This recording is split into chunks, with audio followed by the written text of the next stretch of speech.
Əziz və hörmətli xalqın dəyərli soydaşları, Rusiya Federasiyasının tərkibində yaşayan türk dilli dövlətlərin Ukrayna-Rusiya savaşında Rusiya vətən deyərək türk dilli millətləri, xalqları müharibəyə, ölümə göndərir, kökünü kəsir.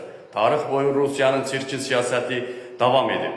Hal-hazırda Türkiyənin siyasətindən Rusiya çəkindiyi üçün, Türkiyənin nüfuzu dünyada yer tutduğu üçün, insanlıq və sülh, əmin-amanlıq yaratdığı üçün Rusiyanı qorxuya salıb və bir neçə ölkələr o cümlədən vahimə içindədir. Hal-hazırda Rusiya öz gələcək taleyini Türkiyənin əlində gördüyü üçün Türkiyəyə qarşı böyük siyasət yürüdür. Hal-hazırda Türkiyənin nüfuzu dünyada yer tutduğu üçün və Türkiyə Azərbaycana dəstək verdiyi üçün Rusiya Federasiyası Çinlə Uyğur məsələsində Çinə Altay ərazilərinin, meşə ərazilərinin dünya ekologiyasını məhv etməsində satmışdır. Çin hər gün 30 min ağac kəsirdi. Hal-hazırda Altay ərazilərini, torpaqlarını kəsib Çinə verir. Bunu bütün türk dilli dövlətlər ayağa qalxmalıdır və Türkiyə buna etirazını bildirməlidir. Türkiyəyə qarşı siyasət yürüdür.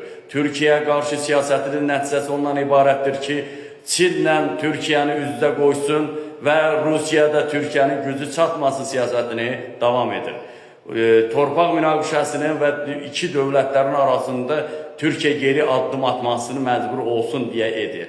Hal-hazırda Rusiya tarixi boyu çirkin siyasətinin Qazaxıstan ərazi, Özbəkistan ərazi, türk dilli dövlətlərin ərazisinə baskı kimi öz liderliyini qorumaq istəyir. Türk xalqları, türk millətlərinə də buradan səslənirəm. Altay əraziləri türk millətinin ata yurdu, türk xalqlarının onurğa sütunudur. Altay türk